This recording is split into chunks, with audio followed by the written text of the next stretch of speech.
still remember the sound my arm made when it snapped.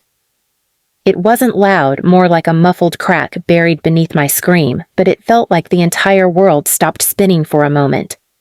Harper stood above me, chest heaving, strands of her perfectly straight blonde hair sticking to her sweaty forehead. Her hand still clutched the corner of the wooden laundry basket she'd just slammed into me. "You're such a pathetic mess, Claire," she spat, her voice sharp and mocking. "Always leaving your junk around like you own this place."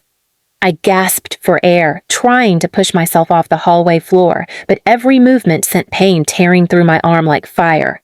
Please subscribe to our channel and tell us in comments from where are you watching this video. My voice cracked as I tried to speak.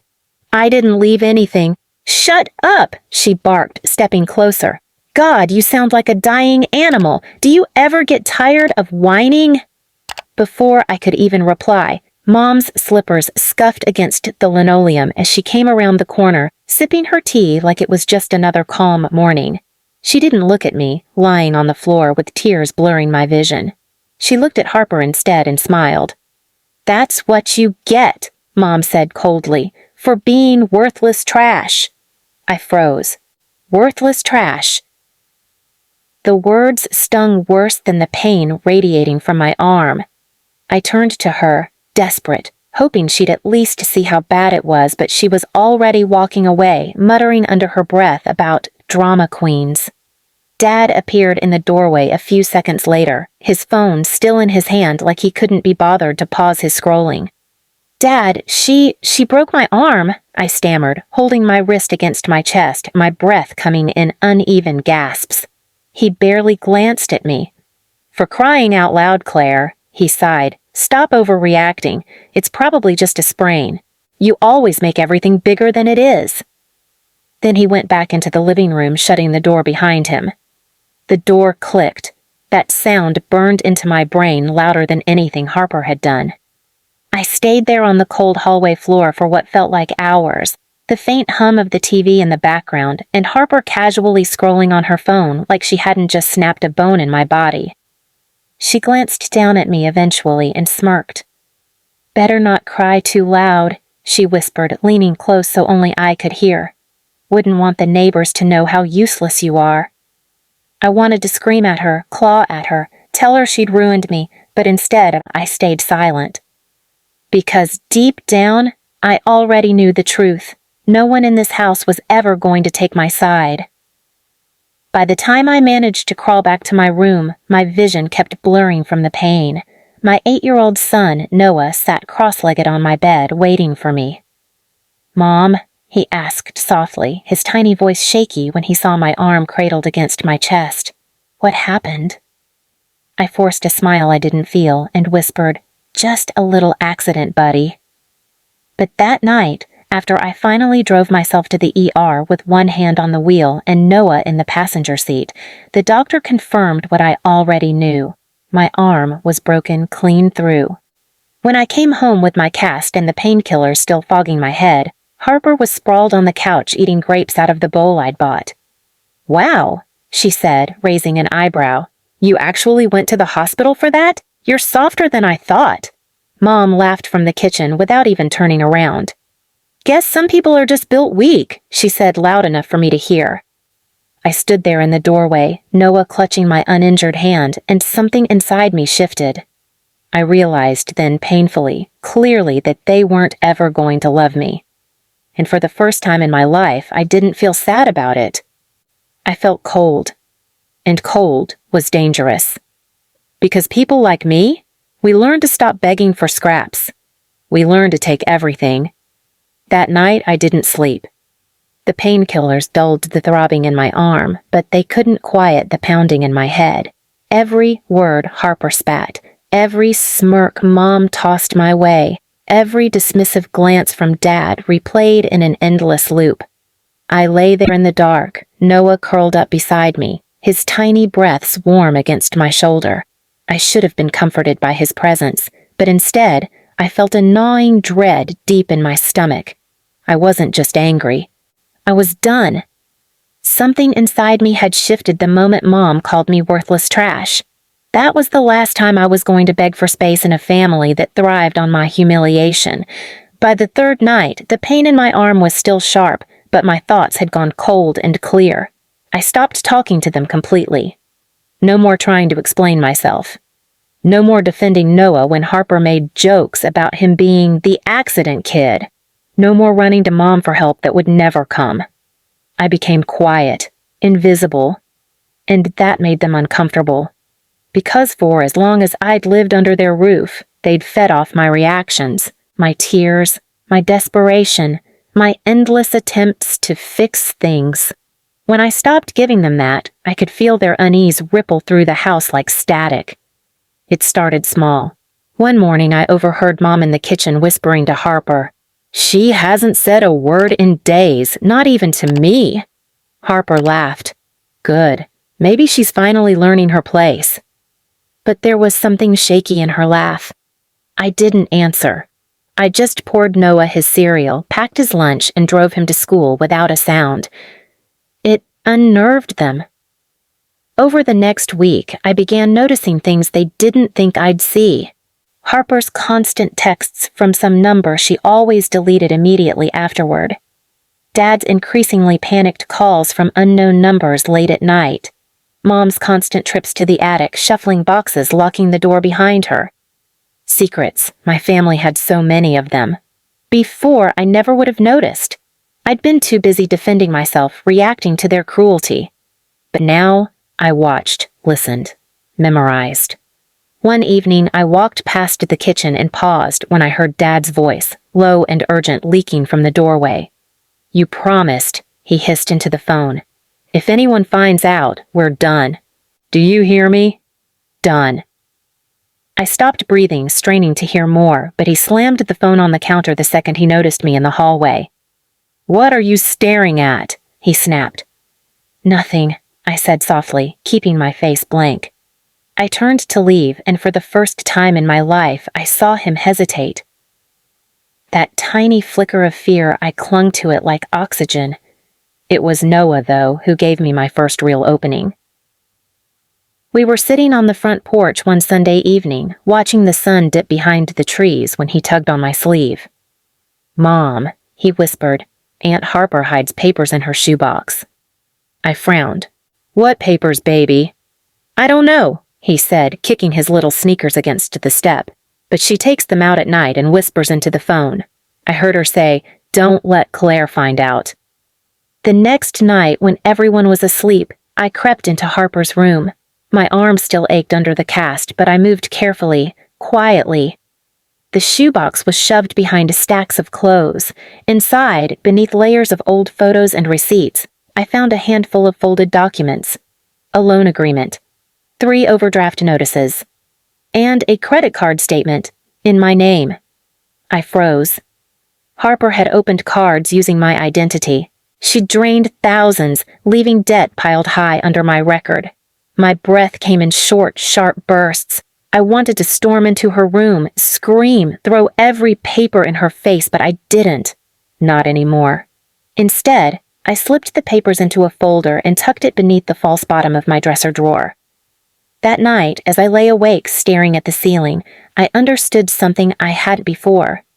They didn't just hate me, they were using me. And that meant I had leverage. I started collecting evidence. Every strange phone call, every late-night attic visit, every suspicious package arriving at the house, I recorded it all. I kept copies, duplicates, backups no one could find. I didn't even know yet what I was going to do with it. But I knew this much. When the time came, I'd have every weapon I needed. One evening as I tucked Noah into bed, he asked me something that nearly shattered me. "Mom," he whispered, eyes wide and wet, "why don't Grandma and Grandpa love us?" I froze, biting the inside of my cheek until I tasted blood. "They don't know how," I said softly, brushing his hair back. "But that's okay. We don't need them to." He nodded, sleepy and trusting, and I kissed his forehead. The moment his breathing evened out, I sat in the hallway, knees pulled to my chest, shaking with silent rage. I wasn't just going to protect Noah. I was going to make sure they never had the power to hurt us again. The last straw came 2 weeks later. I walked into the kitchen and found Harper lounging on the counter, scrolling through her phone while Mom shoved a bill in my face. "You need to pay this," she snapped. I blinked. "This isn't mine." "It's in your name," she said with a shrug, her tone laced with mock pity. "Guess you should have thought about that before opening cards you couldn't pay for." Harper snorted without looking up. "Don't worry, Mom," she said sweetly. "Claire's used to being broke." I stood there, my cast heavy, the air thick with their laughter. And I smiled, really smiled. Because finally, I wasn't scared anymore. That night, I pulled out the folder from my dresser and spread every single paper across my bed. The debt in my name. Dad's secret transactions. Mom's locked attic inventory. Harper's late-night calls and fake accounts. The pieces were all there. And when they fell, it wasn't just going to hurt them. It was going to destroy them. I didn't have a plan yet, but I had patience. And patience was deadlier than rage. I waited. Days bled into weeks, weeks into a month, and I kept my head down, silent, patient, watching them unravel without realizing I was pulling the threads. They didn't notice at first when I started moving differently, speaking less, observing more. But Harper did. One evening, she cornered me in the hallway, leaning against the wall with her usual smug grin. "You've been awfully quiet lately," she said, tilting her head. "Plotting something?" I smiled faintly. "Wouldn't you like to know?" She laughed, but there was a nervous flicker in her eyes. I let her sit with that unease. The first move I made wasn't loud. It wasn't even visible. I contacted a private investigator, someone I found through a trusted coworker at the diner. I handed over copies of everything I'd collected. Harper's fraudulent credit cards, Dad's suspicious bank transfers, Mom's inventory lists from the attic. 2 weeks later, he called me back with a voice sharp and steady. "You've been living in a house of glass," he said. "They've been hiding a lot." And he was right. Harper wasn't just using my identity. She'd been running online gambling accounts under my name. Dad? He was funneling money from an old insurance settlement into an offshore account. And Mom, that attic she guarded so fiercely? Stacks of stolen luxury goods, all registered under aliases she used online. I felt sick. Not just because of what they'd done, but because I'd lived in their chaos so long I didn't even see it happening. I didn't go to the police. That would have been too easy, too quick. I wanted them to feel what I'd felt, powerless, exposed, stripped bare in front of the world. So, I made a different plan. It started with Harper. I forwarded the credit card statements, all of them, to her employer's HR department. No explanation, no context, just the documents, my ID, and her signature. A week later, I walked past her bedroom and heard her sobbing on the phone. They fired me," she whispered between gasps. "They said I'm under investigation. What do I do, Mom?" I didn't smile. Not yet. This was just the beginning. For Dad, I waited until I knew he had one of his poker nights those Friday nights when he disappeared for hours, telling Mom it was Guys' business. I printed out copies of his offshore transfer receipts and left them neatly stacked on the hood of his best friend's car. The same best friend he owed thousands to. By Saturday morning, the shouting started. From my room, I heard Dad's voice, strained and panicked, clashing with deep, angry growls I didn't recognize. Door slammed, footsteps pounded down the hall, and then silence. When I peeked outside, his car was gone. He didn't come home that night. Or the next. Mom was last. The attic had always been her kingdom, her secret shrine of luxury goods she never wanted anyone touching. I took pictures of everything, the designer bags, the jewelry boxes, the shelves stacked with electronics still sealed in their packaging. Then, one by one, I listed them online. Not to sell, to expose. Every image went to local neighborhood groups, resale forums, even the brands themselves. Anonymous tips, carefully timed, all pointing back to her. Within days, letters started arriving at the house, legal notices, brand investigations, demands for proof of purchase. I watched her pace the kitchen with her phone glued to her ear, her voice rising, cracking, trembling. By the fourth day, she stopped answering calls completely. Through it all, I never said a word. I moved through the house like a ghost, silent and unbothered, while they turned on each other like trapped animals. Harper screamed at Mom. Mom screamed at Dad. Dad slammed doors and stormed out at all hours of the night. The three of them had spent years tearing me apart, and now I didn't have to lift a finger. They were destroying themselves. The final moment came on a rainy Thursday afternoon. I walked into the kitchen to grab Noah a snack, and for the first time in my life, the three of them fell silent when they saw me. No insults, no laughter, no mocking smirks, just silence. Harper's eyes were red and swollen, mascara smudged beneath them. Mom clutched a letter in her trembling hands. Dad stared at the floor like it might swallow him whole. I glanced at the counter, at the papers strewn everywhere, lawsuits, account freezes, unpaid debts. And then I looked up at them. "You know what's funny?" I said softly. "You spent years telling me I was worthless trash, but somehow, without me even trying, you managed to ruin yourselves." None of them spoke. I picked up Noah's snack and walked out without another word. 2 weeks later, Noah and I moved into a small apartment across town. It wasn't fancy, it wasn't big, but it was ours. Every night, we'd sit on the balcony, eating cereal and watching the city lights flicker in the distance. And every time I thought back to that house, to their laughter, to their cruelty, I felt nothing. No anger, no sadness, no longing, just peace.